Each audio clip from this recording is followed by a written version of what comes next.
GP continued. Yesterday we have done till example 14. आज हम शुरू करेंगे एग्जाम्पल नंबर 15 से. At the end of each year, the value of a certain machine has depreciated by 20% of its value at the beginning of that year. If its initial value was 1250, find the value at the end of 5 years.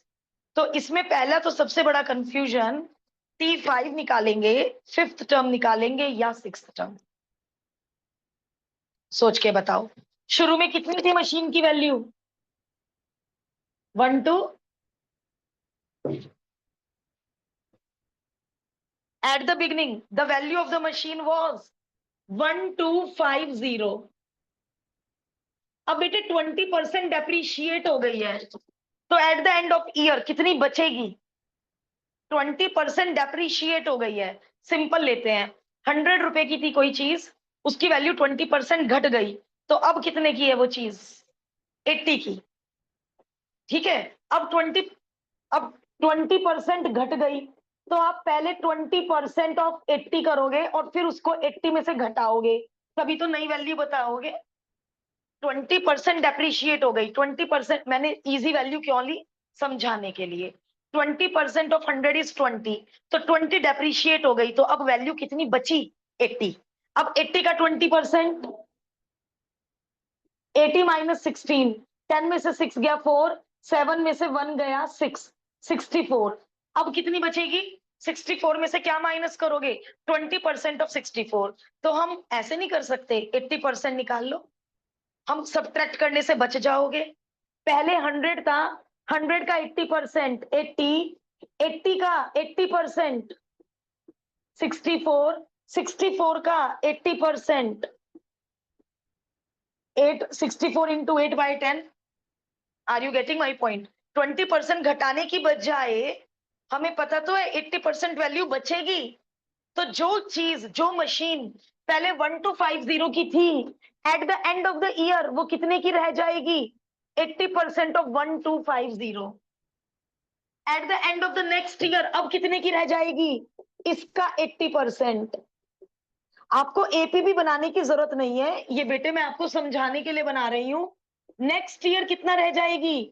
इस वाली cost का 80%, इस वाली cost का 80%, and the procedure will go on. तो AP बनी या GP बनी? मैंने लिख दिया एपी फॉर्म्ड. ये तो कांस्टेंट नंबर से मल्टीप्लाई हो रहा है, तो क्या बनी? Geometric progression. GP formed. Constant number कौन है? कॉमन रेशियो कौन है? What is the common ratio? 80/100. अब बस क्वेश्चन ये अराइज होता है, A5 कैलकुलेट करना है या A6? सोच के बताना.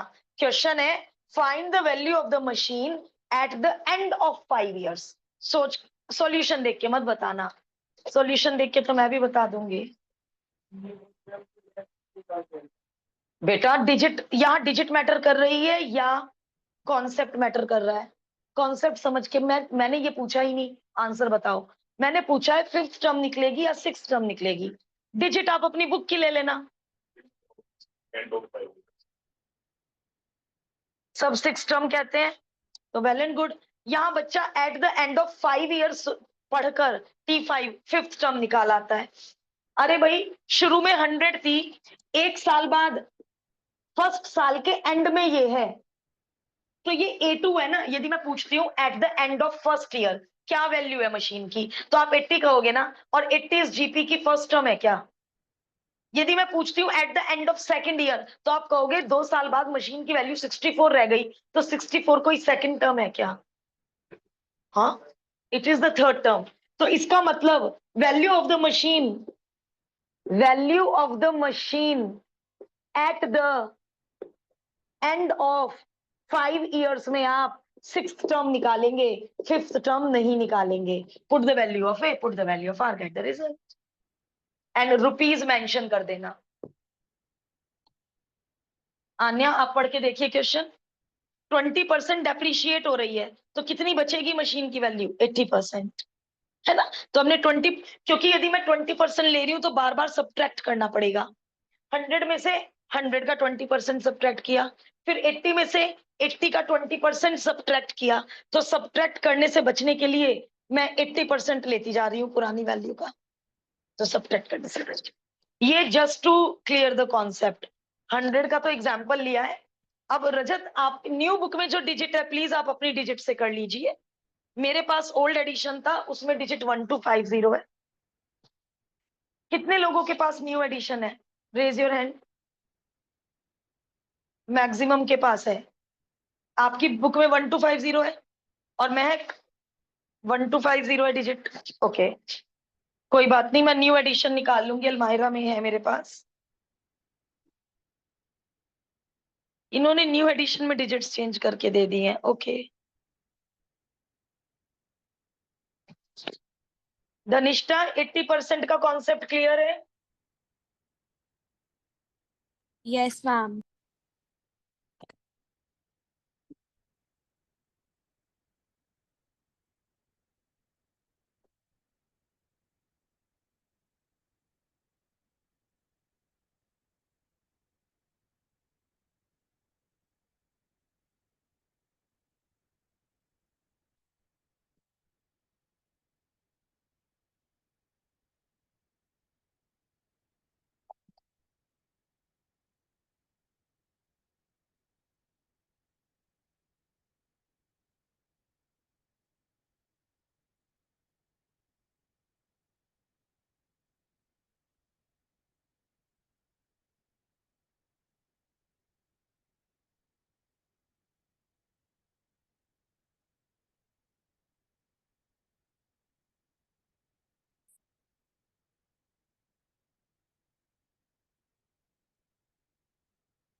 Sixteen is an easy one, सब लोग ट्राई कर सकते हैं 16 मुझसे पहले।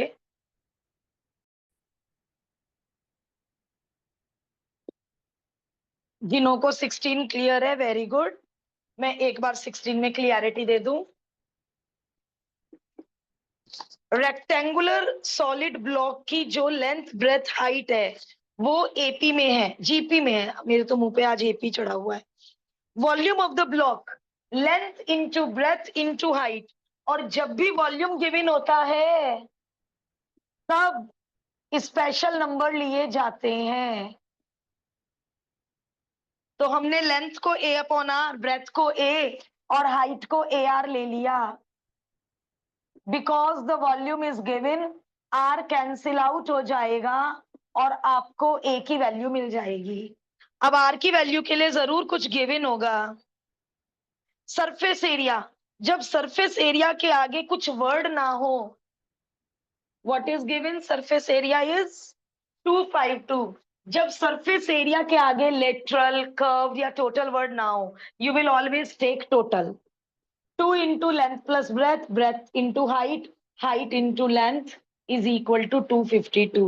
Length A upon R into A into AR, AR into A upon R is equal to 252.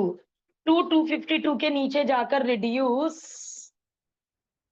R cancel out, A square common, we are left with A square common 1 upon R and 1. Now take LCM, take LCM और A square को भेज दीजिए 126 के नीचे। A square को भेज दीजिए 126 के नीचे। Put the value of A, Now 6 2 ja 12, 6 1 ja 6, 3 7 ja 21, 3 2 ja 6. Now cross multiply it.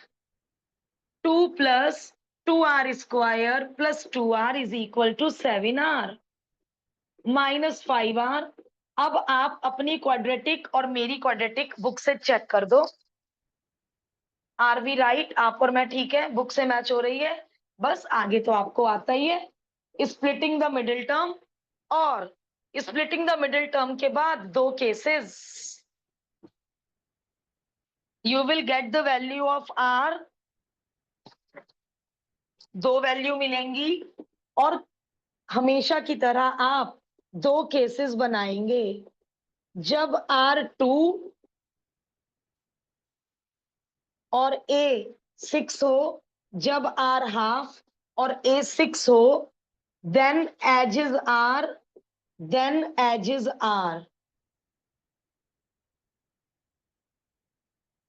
A by R, A into R, A by R, A into R. So the edges are 3, 6 and 12. They are asking for the longest edge. The longest edge will be 12 centimetre और unit का आधा mark deduct होगा. Please unit लगाने की habit अच्छे से डाल लो. Always put the unit in the answer and answer statement as well.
कोई भी पॉइंट दोबारा पूछ लीजिए, कहीं कुछ कंफ्यूजन. इजी था, आई होप. ये वाला तो बहुत ही इजी था, but next one is a good one. Next example बहुत अच्छा है. जो लोग 16 कर चुके हैं वो वर्ड प्रॉब्लम को 2 बार पढ़ेंगे.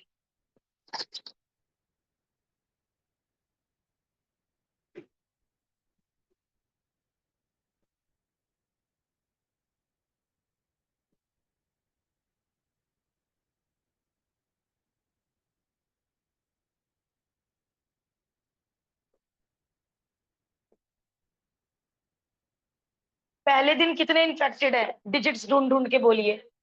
5000. 12 दिन बाद कितने इन्फेक्टेड हो गए? डबल. डबल. नेक्स्ट टर्म 10,000 का डबल, बट कितने दिन बाद? नेक्स्ट डे नहीं, 12-12 दिन का गैप है हर टर्म के बीच में. उन्होंने पूछा है कितने दिन लगेंगे 50% of the total population. Tell me the total population. Old book में भी यही है, 51,20,000.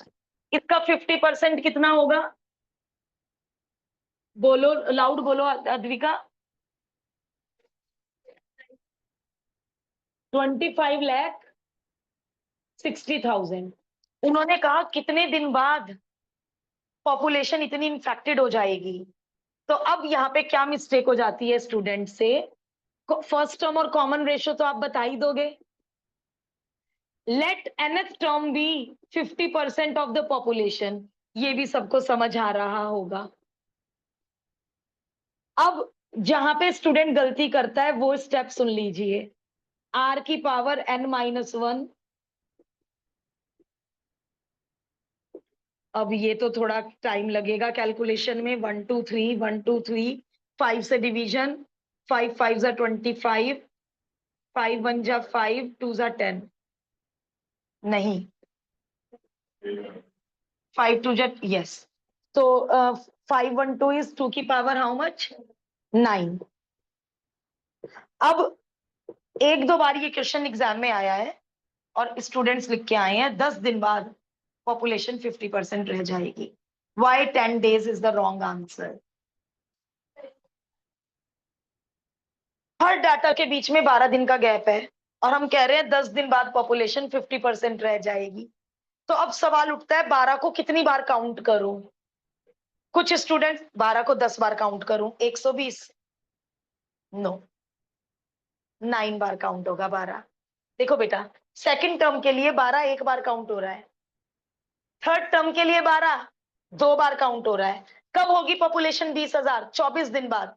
तो 12 कितनी बार काउंट किया थर्ड टर्म के लिए, 2 बार। फोर्थ टर्म 20,000 का डबल 36 डेज बाद, 12 को 3 बार काउंट करा फोर्थ टर्म में। तो 10th term, it is the 10th term, तो 12 9 बार काउंट होगा। तो इट मींस कितनी डेज बाद, 108 डेज बाद पॉपुलेशन 50% रह जाएगी।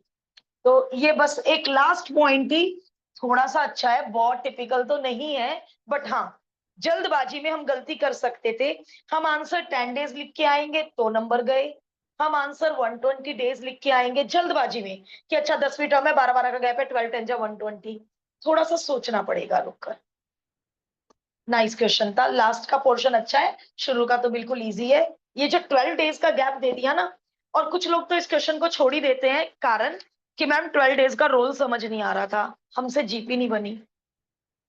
तो सोच समझ के कीजिएगा, दोबारा पूछ लीजिए, कोई भी कंफ्यूजन मत छोड़िएगा।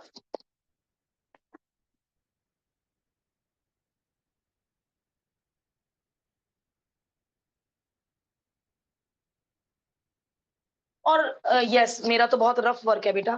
पहले तो आप ना स्टार्टिंग में बता दो 50% ऑफ द पॉपुलेशन की कैलकुलेशन कर दो, फिर आप स्टेटमेंट्स मत लिखो, डायरेक्ट क्या लिख दो, जीपी फॉर्म्ड इज 5,000 10,000 और बीच में 12 12 दिन का गैप दिखा दो। इन्होंने कैसे दिखाया है 12 दिन का गैप, अच्छा इन्होंने बॉक्स में लिख दिया 12 दिन 12 दिन। प्रेजेंटेशन शुड बी नीट, अच्छे से एक्सप्रेस करो, प्रेजेंटेशन अच्छी होनी चाहिए।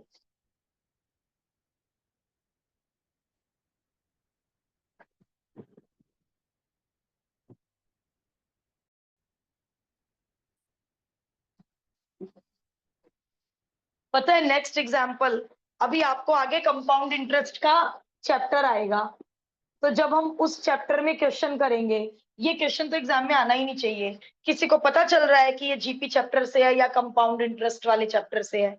8th क्लास में ये आपने अमाउंट का फॉर्मूला पढ़ रखा होगा, कंपाउंड इंटरेस्ट होता है अमाउंट माइनस प्रिंसिपल। उन्होंने पूछा है 5,000 रुपए 10 साल बाद कितने बन जाएंगे, तो 5,000 रुपए 10 साल बाद रेट कितना है, 10% रेट है, 8% रेट है, this is the answer. But अब क्योंकि ये जीपी चैप्टर है, तो अब हमें इस क्वेश्चन को कैसे करना पड़ेगा, जीपी से, वरना ये रहा आंसर। क्लास 8th का बच्चा बता दे इस क्वेश्चन का आंसर, बट अब हमें जीपी से करना मजबूरी है। तो समझिए कैसे करेंगे जीपी से। अमाउंट आफ्टर फर्स्ट ईयर, 1 साल बाद कितने रुपए हो जाएंगे, 5,000 कितने बन जाएंगे, 5,000 plus 8% of 5,000, that is 5,000 common 1 plus 8/100, that is 5,000 into 1.08। एक साल बाद इतने बन जाएंगे ना, 5,000 में इंटरेस्ट ऐड कर दिया। 2 साल बाद कितने बन जाएंगे? अमाउंट आफ्टर 2 इयर्स, 2 साल के अंत में। अमाउंट आफ्टर 1 ईयर लिख दो, कुछ भी लिख लो, बताइए कैसे निकालो? 2 साल बाद कितने बन जाएंगे?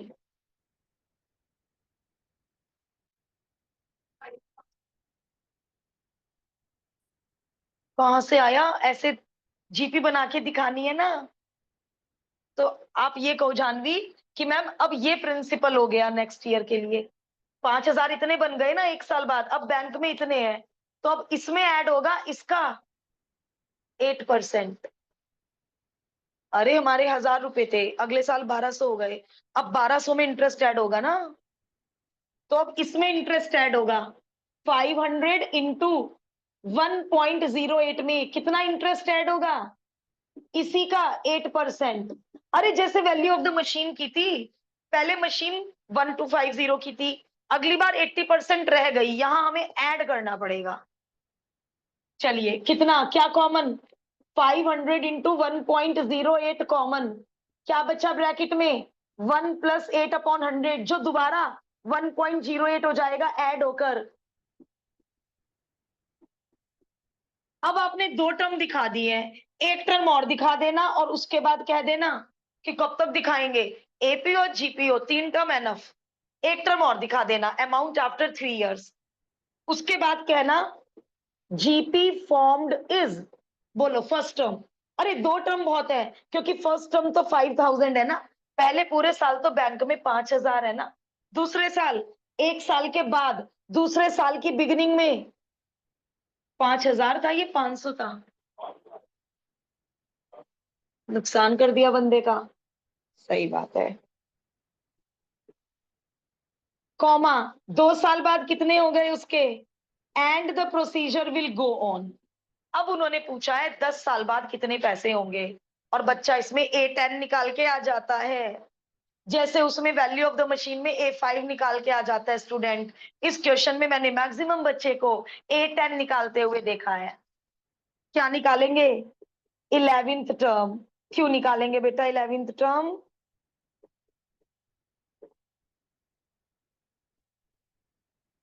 11th टर्म क्यों निकालेंगे? एक साल बाद ये रहे पैसे, this is the second term. तो 5,000 एक साल बाद इतने बने ना, इसे कह दो end of the first year या beginning of the second year. तो 10 साल बाद end of the 10th year या beginning of the 11th year. तो पहले पूरे साल बैंक में इतना था, एक साल के अंत में इतना हो गया, this is the second term. 2 साल के अंत में इतना हो गया, this is the third term. तो 10 साल के अंत में जो पैसे होंगे that will be the 11th term. तो आप लोग ये छोटी सी बेवकूफी मत करना, छोटी सी बेवकूफी मिलेगा तो जीरो, जीपी बनाने का आधा नंबर मिल जाएगा। मेन काम तो यही है, बच्चा 11th टर्म निकाल रहा है या 10th। तो बस उस क्वेश्चन में और इस क्वेश्चन में ये सावधानी, और इसमें तो बहुत ही सावधानी थी। अब जो 18 है, 18 तो ये रहा, 18 कीजिए पहले आराम से तसल्ली से। 19 में फिर इसका थोड़ा सा यूज है, पहले 18 कीजिए, टेक योर टाइम, कोई हड़बड़ाहट नहीं, स्ट्रॉन्ग करके चलो हर एग्जाम्पल, और टेस्ट के लिए रिवीजन घर पे करते रहिए। मेंसुरेशन का टेस्ट से फ्री होके एपी दोबारा से शुरू कर देना, रिपीट करना।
चलिए 19 को पढ़िए जरा, 2-3 बार पढ़िए और एक्सप्लेन हिंदी में बताओ। शुरू में कितना था बैक्टीरिया? 1 मिलियन। कितने दिन बाद डबल हो गया? कितने दिन बाद? 20 डेज बाद, 20 मिनट्स बाद। ओ भाई, इतना रफ्तार से बढ़ रहा है। फिर दोबारा 20 मिनट्स बाद डबल हो गया। And the procedure will go on. और उन्होंने पूछा है आफ्टर 3 आवर्स कितना बैक्टीरिया हो जाएगा। अब मुझे फर्स्ट टर्म भी पता है, कॉमन रेशियो भी पता है, बट मुझे यही नहीं पता चल रहा है टर्म कौन सी निकालूं। यहां तो मुझे पता था एन कितना आ गया था सॉल्व करके, लास्ट टर्म पता था मुझे 50% ऑफ द पॉपुलेशन, बट यहाँ वो कह रहे हैं 3 घंटे बाद कितना बैक्टीरिया हो जाएगा। तो अब हमें अपना माइंड किस चीज में यूज करना है, कौन सी टर्म निकालें। 3 घंटे बाद और 20-20 मिनट का गैप है, 20 मिनट के बाद सेकंड टर्म आती है, दूसरे 20 मिनट के बाद थर्ड टर्म आ रही है, 10th टर्म निकालनी है। कैसे आइडिया लगाया? 20 इंटू 3 60 मिनट्स, 20 इंटू 3 1 आवर। ठीक है, 3 और 3 6, 6 और 3 9, तो 10th टर्म निकालनी है। अदरवाइज इसको ऐसे करो बेटा, आप बिल्कुल सही हो। 3 hours is equal to 180 minutes and 180 minutes can be written as 20 into 9। तो 20 का जब 9 बार गैप करोगे तो कौन सी टर्म पे रुकोगे? 10th टर्म पे ना। 20 मिनट का 2 बार गैप किया तो थर्ड टर्म पे रुके, तो 20 मिनट का 9 बार गैप करोगे तो 10th टर्म पे रुकोगे। इसका मतलब जो 10th टर्म होगा उतना मिलियन बैक्टीरिया हो जाएगा 3 घंटे बाद। बहुत मुश्किल तो है नहीं, बट ये दोनों क्वेश्चन इंटर रिलेटेड हो गए, अच्छे क्वेश्चन है, गलती होने के पूरे पूरे चांसेस हैं। 512 मिलियन बैक्टीरिया हो जाएगा 3 घंटे के अंदर अंदर। इतना क्विकली ग्रो करता है बैक्टीरिया। ये आप बुक की लैंग्वेज देख लीजिए, उन्होंने इसको किस तरह से एक्सप्रेस किया है कि we should calculate the 10th term. एक बार बुक का प्रेजेंटेशन भी देखिए।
इसमें तो कैलकुलेशन भी ज्यादा नहीं है, आई होप सबने कर लिया होगा एवरीवन। अब लास्ट वाला थोड़ा अच्छा है, शायद इसमें ग्रेटर लेस का कुछ कॉन्सेप्ट है, देखते हैं। Last example 20 and topic finish हो जाएगा। चलिए वर्ड प्रॉब्लम पढ़ के देखते हैं। एग्जाम्पल 20 में इन्होंने क्या बोला? A stock begins to pay dividend with the first dividend 1 year from now. पहला डिविडेंड कब मिलेगा? 1 साल के अंत में। Expected to be 100 rupees. तो शुरुआत आपको 1 साल के एंड से करनी है। अब 5,000 में तो 0 ईयर से बिगिनिंग की थी कि शुरू में 5,000 रुपए थे, 1 साल तक बैंक में 5,000 रहे। तो अब 1 साल के बाद जो डिविडेंड है वहां से शुरुआत करेंगे। तो dividend after first year, in first year 100 rupees मिलेगा। अगला डिविडेंड 10% लार्जर, ओके बेकारी रब किया, उसी में चेंजेस कर देती। तो अगला डिविडेंड कितना मिलेगा? 100 प्लस 10% ऑफ 100, दैट इज वही 100 कॉमन 1 प्लस 0.1 1.1। जैसे अभी हम क्वेश्चन करके आए हैं बेटा, नेक्स्ट हम बता पाओगे ये जो आंसर आया इसमें इसी का 10% ऐड होगा and the procedure will go on. तो जैसे हमने उसमें किया है, बिल्कुल आपको बुक का सॉल्यूशन देखिए, ये लैंग्वेज लिखनी है please. Dividend paid in first year 100, dividend paid in the second year 100 plus 10% of 100। बिल्कुल अच्छी कैलकुलेशन करके दिखाइएगा जैसे हमने उसमें डिटेल में की है। जीपी बन गई। आगे चलते हैं, आगे चलते हैं। In which year dividend will be okay. इन्होंने ये नहीं कहा डिविडेंड 1000 है, ग्रेटर देन 1000 आ गया ग्रेटर का रोल। कौन से साल में जाकर डिविडेंड ग्रेटर देन 1000 हो जाएगा? लेट, वही जो मानते हैं nth ईयर में जाके डिविडेंड ग्रेटर देन 1000 हो जाएगा। a इंटू आर की power n-1 greater than 1000। a is 100, common ratio is second term upon first term की power n-1 is greater than 1000, 1.1 की power n-1 is greater than 10।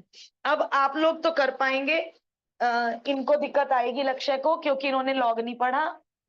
Power को नीचे उतारने के लिए क्या करते थे आप लोग बेटा चैप्टर 2 में? दोनों साइड लॉग ले लेते थे, फिर ये पावर नीचे उतर जाती थी। और log 10 बताइए किसको याद है? log 10 की वैल्यू 1 होती है। Very good. तो n और अच्छा, अब ये हमें ये स्टैंडर्ड है, किसकी वैल्यू किसमें देखोगे? रिकॉल करवाना मुझे। इट इज स्टैंडर्ड 11 की 0 में, तो वो वैल्यू देखनी पड़ेगी, फिर उसे 1 के नीचे भेजना पड़ेगा। n-1 की वैल्यू आ जाएगी, 1 को उधर भेज देना। तो सॉल्व करते करते आ गया है, सॉल्व करते करते आ गया है n ग्रेटर देन इतना, दैट इज 26 साल लगेंगे डिविडेंड को 1000 से बड़ा होने में। 26 साल लगेंगे डिविडेंड को ग्रेटर देन 1000 होने में। करिए कंप्लीट।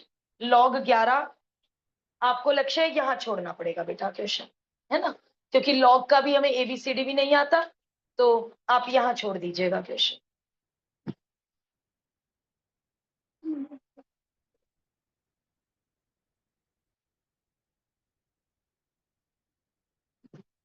बाकी लोग प्लीज लॉग टेबल देखिए।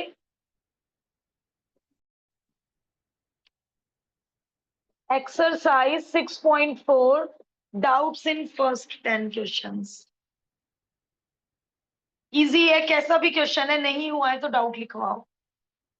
8th और 7th 10th, बस। और हो गए पहले 10 में। ओके, सभी लोग करेंगे ये 3 क्वेश्चन, और जिनको आते हैं वेल एंड गुड, बिल्कुल नीड नहीं है। Exercise question 7,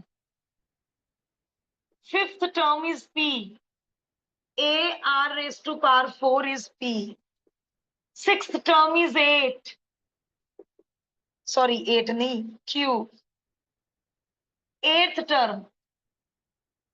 term is small q, eighth term is small q, and 11th term is small s। इन्होंने लेटर आर का यूज नहीं किया है, तो हम लेटर आर का यूज कर सकते हैं। Now show that q square is equal to ps। we have to show q square is equal to ps। Left hand side लेकर चलते हैं और आरएचएस बनाने की कोशिश करते हैं। q स्क्वायर, q की वैल्यू पुट कर दो, q square a square r की पावर 14, a स्क्वायर को a इंटू a लिख दो, r की पावर 14 को r की पावर 4 इंटू r की पावर 10 लिख दो। 4 और 10 14। ये p क्रिएट हो गया, ये s क्रिएट हो गया, LHS से RHS बन गई। या कि मैम ये क्रिएट ना करें तो कोई बात नहीं, LHS अलग सॉल्व कर लो, RHS अलग सॉल्व कर लो, दोनों का आंसर a स्क्वायर r की पावर 14 आ जाएगा, LHS का भी RHS का भी। इतना ही इजी था।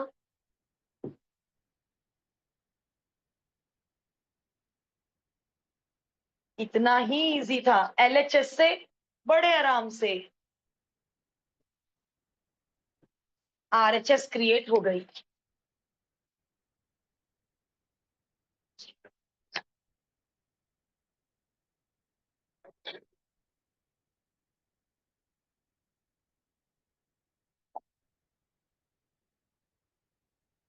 क्वेश्चन नंबर 8 करते हैं।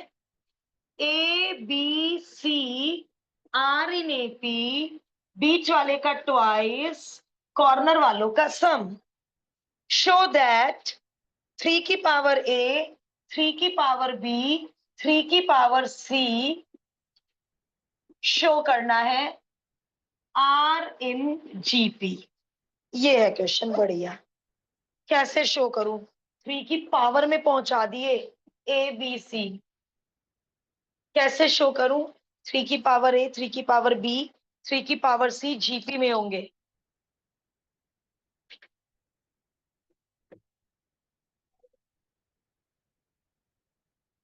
शो करना है, let that is I have to show बीच वाले का स्क्वायर, कॉर्नर वालों का प्रोडक्ट। यदि मैंने ये शो कर दिया, अब शुरू होगा सॉल्यूशन। किसी तरह ये शो कर दो। अब क्या करूं? ये तो शो करना है। देखो बेटा, given that 2b is equal to a plus c, तो 3 की पावर 2b क्या 3 की पावर a प्लस सी होगा? नहीं। आप क्या कर, उल्टा काम किया। आप हमेशा क्या करते थे? बेस सेम तो पावर सेम हो जाएंगी।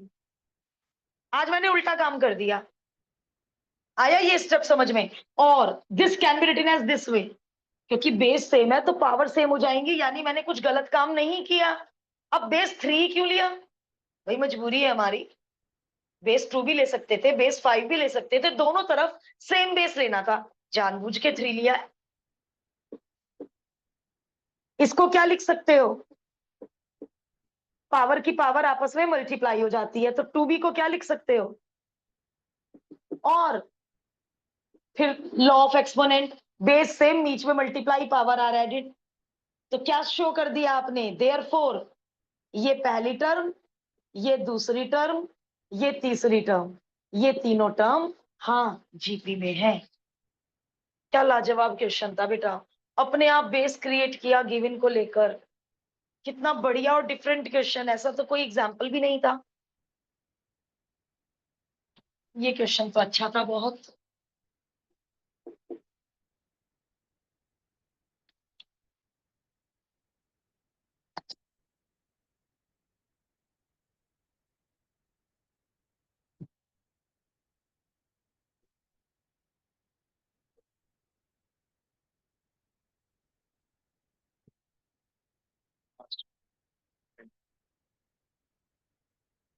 बेटा आप एज्यूम करके चल रहे हो जीपी में। देखो, कोई कोई टीचर इस मेथड को इसलिए काट देता है, जो प्रूव करना है उसे ट्रू लेके तब चलते हैं जब स्ट्रेट फॉरवर्ड क्वेश्चन ना हो रहा हो। हाँ मैं समझ गई आपका मेथड। जो प्रूव करना है आप उसे एज्यूम करके चल रहे हो कि हाँ इन्हें मान लो जीपी में है, और जो गिवन है वो लाके दिखा दिया। तो कुछ टीचर्स तो इसको करेक्ट कर देंगे, होम एग्जाम है। तो आप अपने, जब आपके क्लास में ये चैप्टर होगा, आप अपने स्कूल टीचर को दिखा लेना ये मेथड, कि सर ये मेथड आप करेक्ट कर देंगे क्या? गलत नहीं है। लेकिन आदित्य, इस तरह तो बहुत सारे क्वेश्चन हम उल्टे कर सकते हैं, जो भी साबित करना है उसे ट्रू लेके चल लो।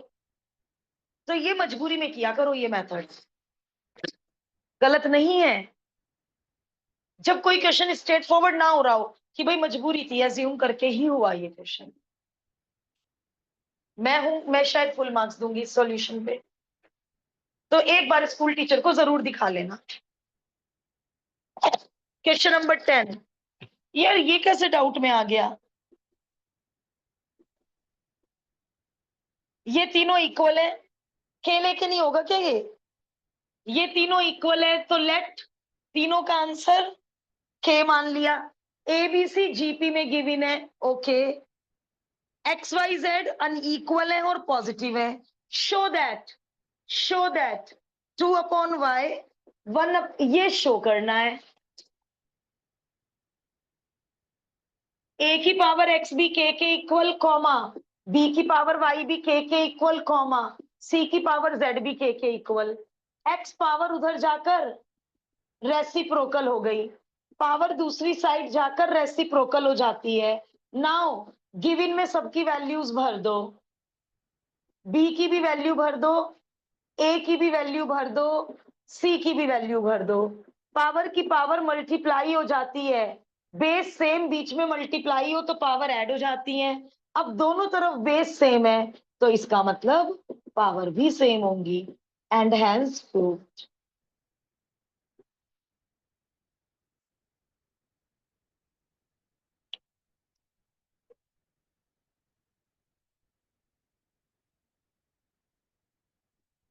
ये तो ऐसे ही किया होगा।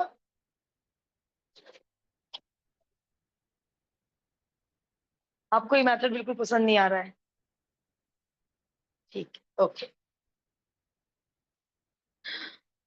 एक डाउट और हो सकता है, करें क्या या नहीं?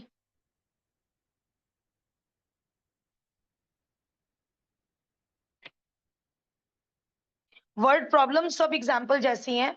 यदि आप वर्ड प्रॉब्लम्स में अटकोगे तो पहले क्या सॉल्व कर, एग्जाम्पल को दोबारा देखना। डाउट में तब डालना जब बहुत कोशिश कर लो, तभी माइंड शार्प होगा, और मैथ्स में माइंड शार्प होना बहुत जरूरी है। तो मंडे का हमारा शेड्यूल क्या रहेगा? पहले ये डाउट्स और उसके बाद सम ऑफ जीपी।